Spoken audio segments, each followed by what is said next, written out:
hoogganaa addunyaan tun guutuun aljaziiraan dhiyeessitee irraa haasoysiifte qabda. Jabina isaa jabeeffadhu, dadhabina isaa guutiif. Wanni isaan barbaachisummaa karaa gartee waraanaatiin Oromoon rakkoo takka hin qabdu. Karaa humnaatiin guuttannee jira. Irrinni karaa siyaasaa kanaan jira. Karaa siyaasaa hayyoota kee mataa walitti qabatteemi hojii isaanii torbaan hin gamaaggame. Baatii hin gamaaggame. Ibsarraa gaafadhu. Hayyoonni maali jira odeeffadhu. Si galee nama hayyoota kee xiqqeessu. Nama gartee qabsoo hayyoonni kee oofaa jiru gabbuusu kana ifirraa dhayi jalaa. Foolotee irraa kaafadhu, laayikii irraa dhaabbadhu, halabuu ni beeytanii irraa fagaata. Oromoon waan hin jaalatin takka irraa fagaata. Sigal isin kanamatti idee wallaalaa hunda jala horiitanii goota keenya maarree keenya jettanii kagartee wallaalaa hunda namatti idee isin. So ummanni keenya dammeeytanii dhaabbachuu qabdanii jechuudha. Itti aansuudhaan namichi ammaasis oduun haareenii jirtu Eertiraarraa dhaabbatee jira. Qabadhu viidiyoo tiyatan amma durallee ani sumaafiin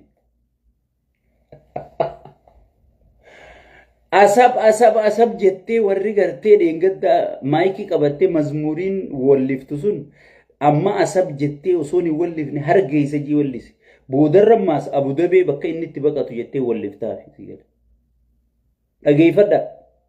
Asab waan jaamu dhiisee jira jechuudha. Eertiraa sodaatee jira biyya. Waan kana barruullee nama dura isinii kaayetiin jira. Asab dhaabee Soomaaliyaa laandiif deemammaas. Ani durumaan sitti iyya.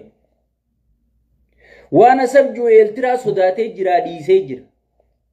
Warri dheengadda qayyibaar jee gartee wallee lafa dhiittu si galee mee dhaabbadhuutiif laale. Dheengadda Amaaraas akkanuma wallisiiseeti wannaa wayyaanee wajji waliin naqee Amaara boodarra akka godhe dhageeffadha.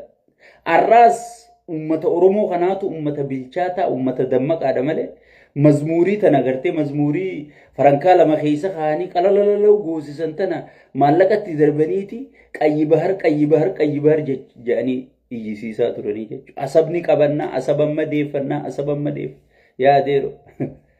Abiyyi Ahmad dhageeffadha. Abiyyi Ahmad lolli inni lolee irraa baraarame lola wayyaanetti irraa booda. Qabadhu naa taa'in jecha kiyyan.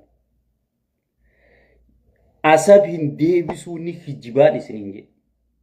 Kun umma dhiisee Soomaaliyaa laandii wajjin negotiationa takkaa dubbii eegalee jira jechuudha. Warri dheengadda qayyibaar bahara diimaa jettanii lafa dhiitaa turtan beera keessa amma gaa'eessa ammaas hargeessa jettanii lafa dhiituu deemtanii. Bar wanta sheekotii manzaraatii fi waan artistii fi jaatana bar yaaboon jarjarinaanuma jenna. Albaatirra jarjartanii tattaa nama garaan dhukkubu gartanii mi hudduu taneef qabee karasa garaa ce'aa bar yoo harka san irraa fuute bar dubbiin baddee beeku ba'u jennaan ichi fuuloosi balleessaa akkasi albaatirra jarjaransi gile. Aboo tattaa jarjartaniin faarsina tattaa osoon jennuuti kun umma dhiisee jira jechuudha. Amma an ummata Oromootiif hin dhaamsa dhaamu dhufe. An akka inni duraanuu dhiisu akka inni waa takka hin dandeenye duraaniin isin himee ture tanatti yeroon gubu ummata Oromoo ka Soomaaliyaa keessa jirtan. If qopheessa. Silattu osoo sheekotiin jiraatte osoo sheekotiin ummata siiti yaaddu jiraatte osoo dura bu'aan tokko ka ummata isaati yaadu jiraate silaa hooggantoonni kun if qopheessaadha. Gartee ummata fi mootummaan tokkoo miti ja'aati gartee ummata Soomalee maraataa kanallee barsiisaadha akka ummata keenya ka isaan keessa taa'ee dalagatu kana isaan keessa taa'ee ichi jireenya fi fooyyeffachuuf gartee biyya abbaa sarra jiraachuu dadhabee biyya san keessa jiraachuu jiru kana akka isaan hin miine silaa sheekotii tanaatti dubbachuu qabaa jechuudha. Tun sheekotiin afuuftuudha amma sheekotii wanni jamtu jirtu sheeyxaana gartee kijibaan guyyaa dheeraa dachii balleessu kataa dhaabbatee murtaddii faarsu. Sigala murtaddii faarsuun haraamii beekadhu. Nama lubbuu namaa baasu shari'aa muslimaa keessa faarsuun haraami. namni murtaddii faarsu ifiifuu murtaddii si galee sheekotii murtaddii faarsitu tanatti anumaan dhaammadhu yoo isin dhaammattan mirga keessan garuu ummanni oromoo if qopheessa dubbiin soomalee ammaas ka'uuf deemti namichi dubbii soomalilaandi gad deebisee jira dubbii baharaa soomaloonni maas rabshaa addaa eegalu yaa ta'an if qopheessa gartee nu fixan maarreen jiinaa tokkicha isin tuqe adeer ofirraa geggeessaa ifirra du'a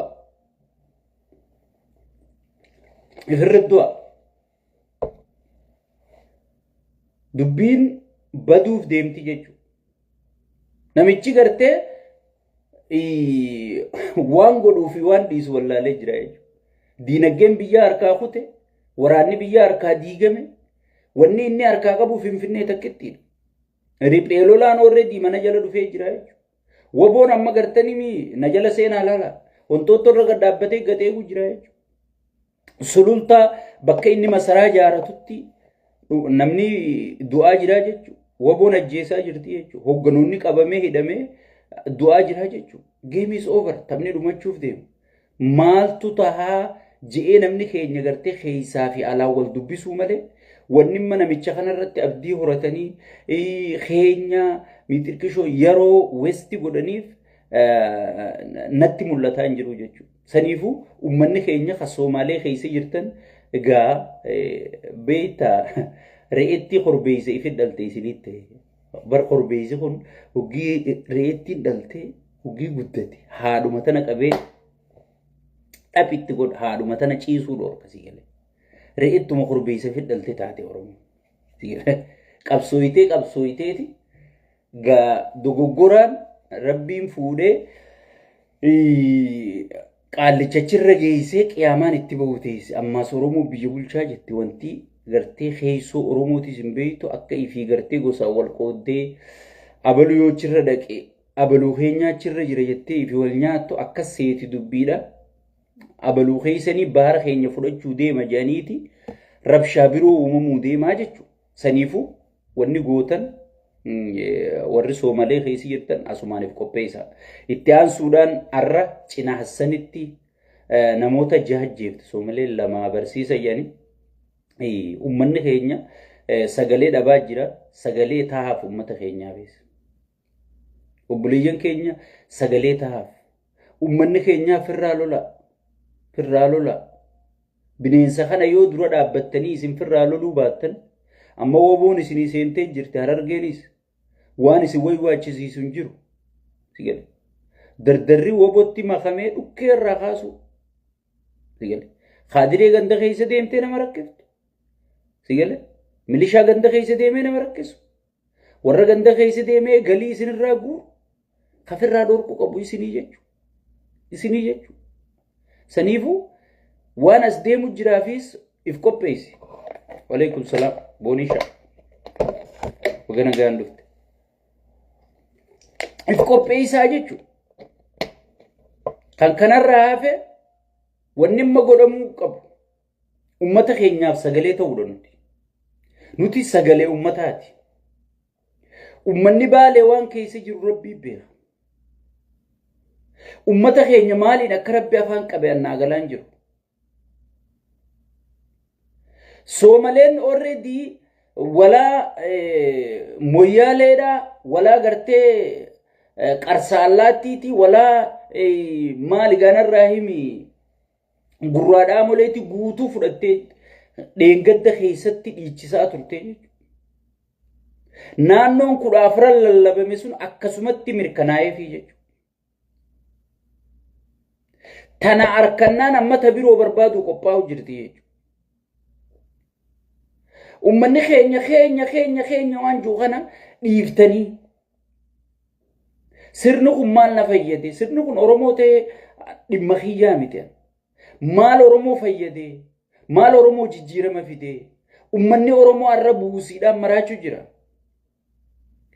ka buusii jaartiin guyyaa dheeraa buusii milishaa tana barbaadaaf magaalaa oolti jaarsii dachee akaafaa ooleeti galgala rondii bahi janini nu eegi janini khaabineen fi mana teessee qamaati inni kararra dhaabbata maalee idee abba shaneen eegu jira bar sigale harka qullaa harka maratee qabbana keessa dhaabbata sigale haati mana ammoo gartee buusii milishaati jaaniinti takka hulaan urraa buqqisan takka mana kana ilmaan kanarra diigan jetteeti waan qabdu gurgurtee magaalaa dheeytee hoggii waa geessitees dinnichaa tokkicharraa qaraxa kafalti hoggii mana gaddeebitees buusii inshuraansii buusii maalii buusii miitirkishoo buusii maalii buusii gonofaa jaaniiti gartee milishaan qophaa'ee asit dhaabbatee hoggii isin magaalaa reetti takkaabdee harkiftee geessite reettiin tun gurguramtee dhiiftee dhimma isaaniitii miti qaraxarraa kafalti jechuudha.